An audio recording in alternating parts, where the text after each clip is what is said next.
आज का जो हमारा टॉपिक होगा that is homeostasis. Second year के चैप्टर नंबर 1 को हम स्टार्ट करने जा रहे हैं। चैप्टर नंबर 15 की होम्योस्टेसिस के नेम से ये चैप्टर जो मौजूद है, तो हम स्टार्ट करेंगे।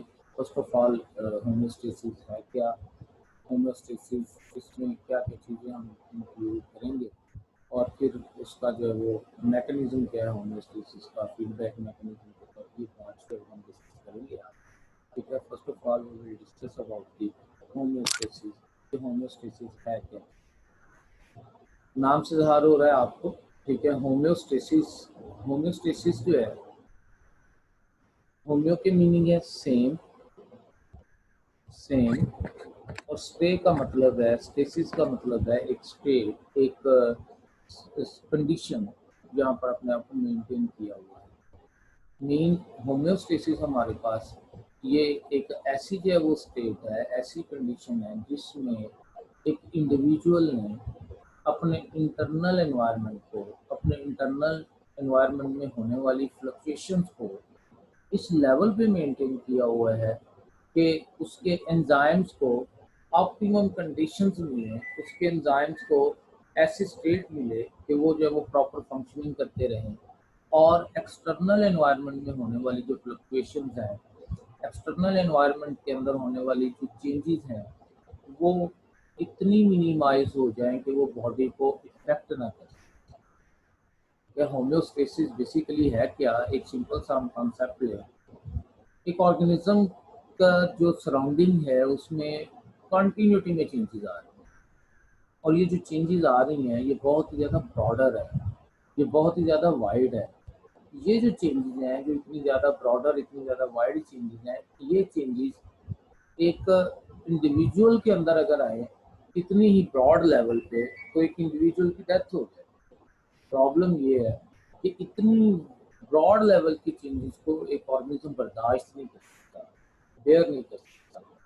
फिर ऑर्गेनिज्म क्या करता है कि वो जो एक्सटर्नल चेंजेस हैं, उन एक्सटर्नल चेंजेस को इतना कम करने की कोशिश करता है, इतना कम करने की कोशिश करता है कि ये जो एक्सटर्नल चेंजेस हैं ये उसके इंटरनल एनवायरनमेंट को बहुत नैरो जो है वो चेंजेस तक लेके आ जाए, ताकि वो चेंजेस इतनी नैरो हो जाएं, इतनी नैरो हो जाएं कि वो उसके इंटरनल कंडीशंस को जो है वो एक लेवल पे ही बस मेंटेन रखें।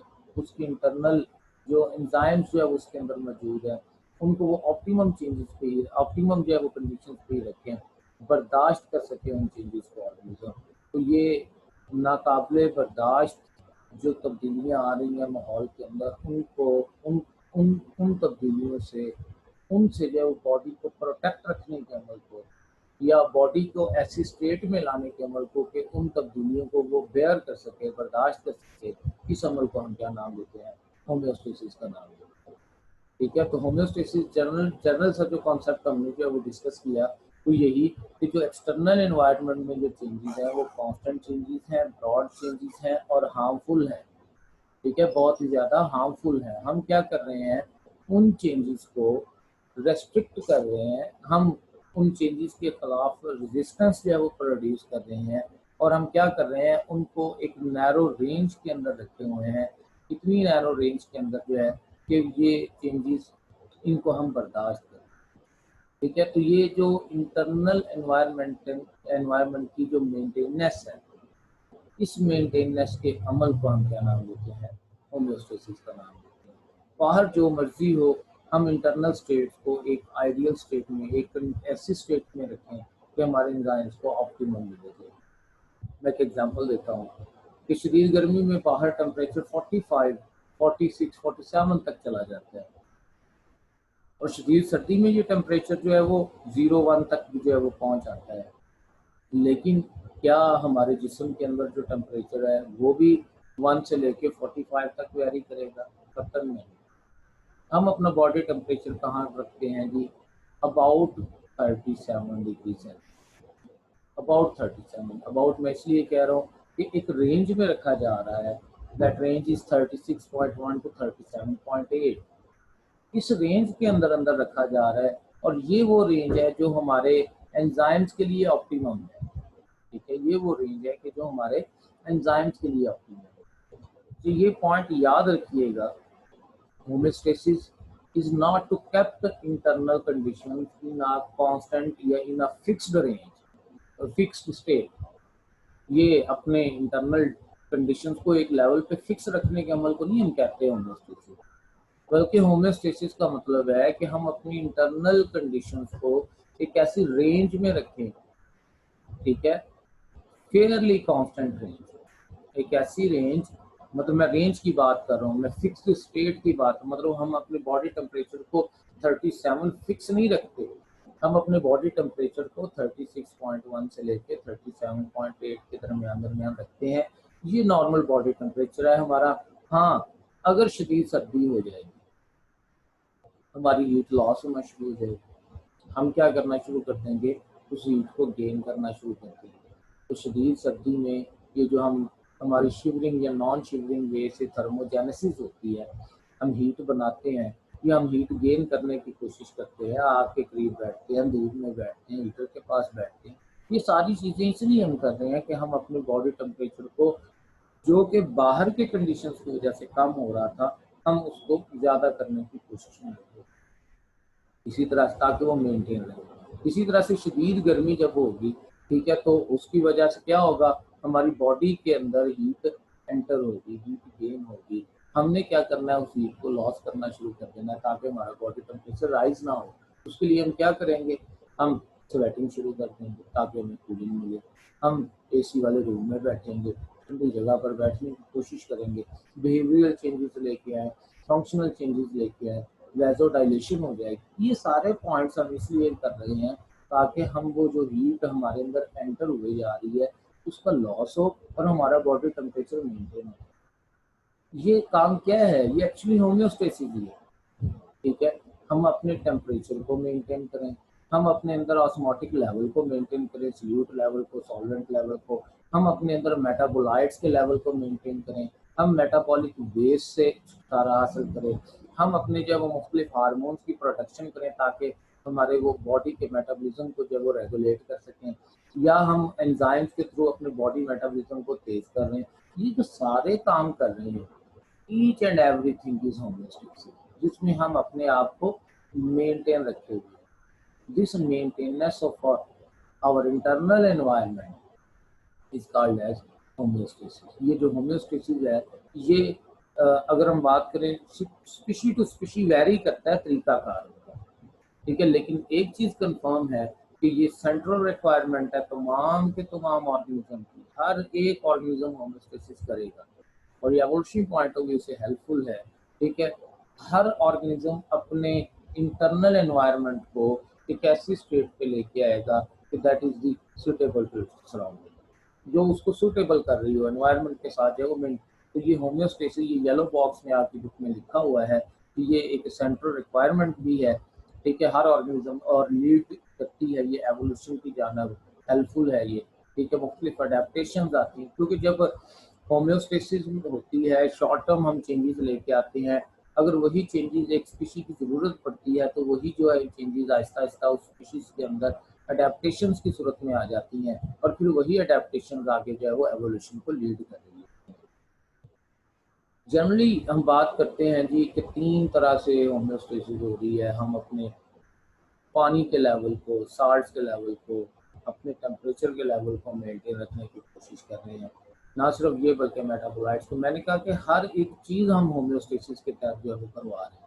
लेकिन जनरली हम देखते हैं जी होम्योस्टेसिस में ऑस्मो रेगुलेशन आती है, होम्योस्टेसिस में थर्मो रेगुलेशन आती है, होम्योस्टेसिस में जी एक्सक्रीशन आती है। ये हैं क्या चीज़ें? ऑस्मो रेगुलेशन बेसिकली मेंटेनेंस है वाटर की और साल्ट्स की। ठीक है, इसी तरह से जो थर्मो रेगुलेशन है वो मेंटेनेंस है हीट की, जो एक्सक्रीशन है वो रिमूवल है नाइट्रोजनस वेस्ट की। ठीक है, ये सारी चीज़ें जो है वो इसमें काउंट होती हैं होम्योस्टेसिस में। होम्योस्टेसिस में excretion, osmo regulation, thermo regulation, ठीक है, ये सारी चीज़ें जो है वो काउंट होती हैं। अब क्वेश्चन ये राइज होता है होम्योस्टेसिस होती कैसे है, तरीकाकार क्या है। ठीक है, तो होम्योस्टेसिस जो है ये इसमें पहले नंबर पर तो बात आ गई कि जो एक्सटर्नल एनवायरनमेंट या इंटरनल एनवायरनमेंट में जो चेंजेस आती हैं उन चेंजेस को डिटेक्ट करना, फिर उन चेंजेस का सोल्यूशन निकालना, और फिर उस सोल्यूशन के तहत जो है वो उन चेंजेस का रिस्पॉन्ड करना। कोई भी एक ऑर्गेनिज्म है तो उस ऑर्गेनिज्म के अंदर रिसेप्टर्स मौजूद हैं, ठीक है। ये रिसेप्टर्स के तहत उन रिसेप्टर्स के जरिए चेंजेस को डिटेक्ट किया जाता है, और डिटेक्ट करने के बाद फिर कंट्रोल सेंटर के जरिए, ठीक है, उन चेंजेस का उनकी कंक्लूजन निकाली जाती है, उसका हल निकाला जाता है। और हल निकालने के बाद फिर क्या किया जाता है कि वो जो चेंजेस हैं, ठीक है, उन चेंजेस का रिस्पॉन्ड किया जाता है, ठीक है। तो होम्योस्टेसिस में अगर हम बात करें तो कंट्रोल सिस्टम किस तरह से काम कर रहा है, ठीक है। सेल टू ऑर्गेनिज्म लेवल, हम किसी भी लेवल पर बात कर लें, हम एक सेल की बात कर लें, ठीक है, या हम मल्टी सेलुलर इंडिविजुअल की बात कर लें, वो सारे के सारे क्या करते हैं कि अपने इंटरनल कंडीशंस को वेरी नैरो रेंज में रखने की कोशिश करते हैं। पानी की अवेलेबिलिटी है, जैसे कि जो भी चीज़ें उसके अंदर है, उसको एक नैरो रेंज में रखा जा रहा है। अगर हम सेल लेवल की बात करें तो इंटरनल टू सेल जो इंट्रा सेलुलर फ्लूइड है, या जो external to cell extracellular condition है फ्लूइड्स वगैरह, उसमें जो है इंटरस्टिशियल फ्लूइड्स वगैरह आ जाते हैं, उन सभी में वाटर का लेवल, साल्ट्स का लेवल, हार्मोन्स का लेवल, ठीक है, मेटाबोलाइट्स का लेवल, हर एक चीज़ें उन सब को क्या किया जाता है, kept in a required range, kept in a narrow range. जिस जो जो ऑप्टिमम कंडीशंस चाहिए उस रेंज पे रखना है, ठीक है, उसी रेंज पे रखना है। उसी रेंज पे कैसे रखना है, अब इसमें तरीकाकार जो होम्योस्टेसिस का है, ठीक है, वो बिल्कुल ऐसी है जैसे हमारे एक फिजिकल कंट्रोल सिस्टम्स हैं, ऐसे ही हमारे बायोलॉजिकल कंट्रोल सिस्टम्स हैं। जिसमें मैं एक एग्जांपल देता हूँ, रूम में एसी लगा हुआ हो तो एसी के अंदर थर्मोस्टेट में जुड़ है, ठीक है। वो थर्मोस्टेट रूम टेम्परेचर को डिटेक्ट कर रहा होता है, और डिटेक्ट करके वो फौरन ही साथ जो है वो क्या कर रहा है, उन थर्मो सेंसर्स के जरिए टेम्परेचर को डिटेक्ट करके वो आगे कूलिंग सिस्टम को स्विच ऑन या स्विच ऑफ कर रहे हैं। और कूलिंग सिस्टम फिर आगे क्या करेगा, वो आगे प्रॉपर कंडेंसर के जरिए कूलिंग प्रोड्यूस करेगा, और जैसे ही वो कूलिंग होगी, रूम टेम्परेचर जैसे ही एडजस्ट हो जाएगा, ऑटोमेटिकली दोबारा वही थर्मो सेंसर्स उस टेम्परेचर को डिटेक्ट करके उस प्रोसेस को रोक देंगे।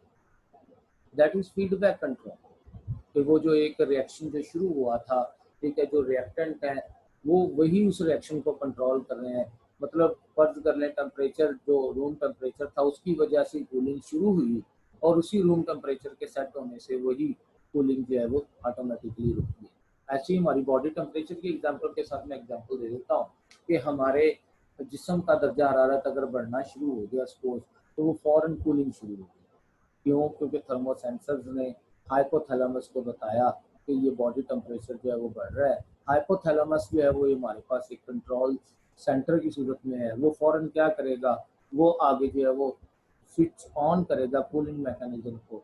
कूलिंग मैकेनिज्म में क्या होगा कि ग्लैंड्स जो है वो स्वेटिंग शुरू कर देंगे, स्वेट ग्लैंड, और वेजो डायलेशन साथ में शुरू हो जाएगी, ठीक है। तो वो मसल्स और ग्लैंड्स के जरिए, फैक्टर्स के जरिए अपना रिस्पॉन्ड करेंगे, और जैसे ही वो टेम्परेचर सेट होगा, इनके कम होना शुरू हो जाएगा, कूलिंग हो जाएगी, ऑटोमेटिकली जो है वो उस प्रोसेस को दोबारा से उसको रोका जाएगा फीडबैक कंट्रोल। तो तीन चीज़ें जो है वो एक कंट्रोल सिस्टम में है, that is receptor, control centre and effectors.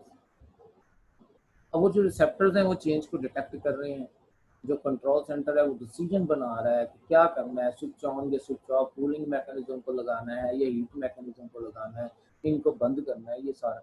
और इफेक्टर्स जो हैं ये क्या है, ये बेसिकली वो जो रिस्पॉन्ड दे रहे हैं, ये जो है वो कंडीशंस को चेंज कर रहे हैं, मतलब या हीट कर रहे हैं या कूल कर रहे हैं, जैसे भी, ठीक है। ये हमारे पास तीन चीज़ें हैं जो एक होम्योस्टेसिस के कंट्रोल सिस्टम का हिस्सा है। अब ये कंट्रोल करेंगे कैसे, that is by feedback mechanism, ठीक है। बेसिकली ये क्या करते हैं, चेंज को डिटेक्ट करते हैं, डिटेक्शन ऑफ चेंज, और चेंज को डिटेक्ट करके आगे क्या कर रहे हैं, ये basically signalling for factors response to control centre, ठीक है। ये बेसिकली कर क्या रहे हैं कि ये ट्रिगर करते हैं, ठीक है, एक्शन को, कोई भी जो चेंज है उसको डिटेक्ट किया जाता है और उसका डिटेक्ट करके उस चेंज के अगेंस्ट एक्शन लिया जाता है। अब आमतौर पर जो फीडबैक मैकेनिज्म होता है ना वो यूनिवर्सल होता है। मसलन मैंने एग्जांपल अभी दी कि बाहर शदीद सर्दी हो रही थी, टेम्परेचर लो हो रहा है, हमने क्या किया, अपने टेम्परेचर को बढ़ाना शुरू कर दिया, यूनिवर्स रेस्पॉन्स।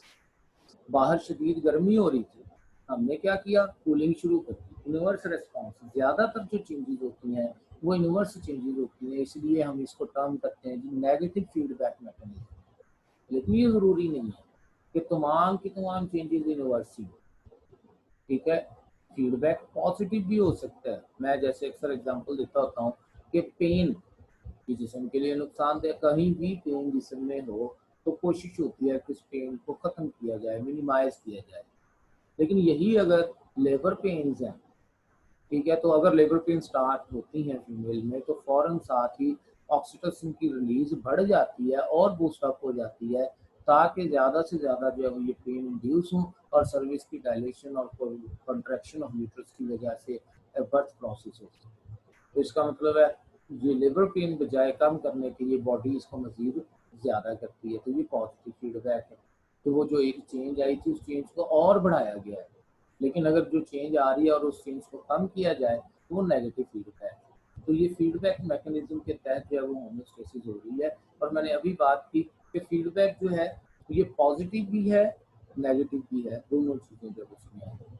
फिर होम्योस्टेसिस में हम जो पॉइंट्स डिस्कस करने जा रहे हैं वो हमने इस चैप्टर में जो करने हैं जी, ऑस्मो रेगुलेशन है, ठीक है, थर्मो रेगुलेशन है, एक्सक्रीशन है, ये सारे हम वन बाय वन जो है डिस्कस करेंगे। कल इंशाल्लाह जब हम स्टार्ट करेंगे ऑस्मो रेगुलेशन को, नेक्स्ट टाइम हम जब स्टार्ट करेंगे, तो अब हम थोड़ा सा कंक्लूड करते हैं होम्योस्टेसिस को। जो की पॉइंट्स हैं इसमें वो क्या, पहले नंबर पर तो होम्योस्टेसिस बेसिकली प्रोटेक्शन है इंटरनल एनवायरनमेंट की from the harms and fluctuations of external environment. दूसरा, होम्योस्टेसिस इंटरनल कंडीशंस को मेंटेन रखना है एक कांस्टेंट रेंज में, ठीक है। ये इंटरनल कंडीशंस को एक फिक्स्ड स्टेट पे रखने के अमल को हम होम्योस्टेसिस नहीं कहते, बल्कि इंटरनल कंडीशंस को एक रेंज में रखने के अमल को होम्योस्टेसिस कहते हैं। एक ऐसी रेंज जो कि आइडियल हो, जो कि ऑप्टिमम हो, ठीक हो गया।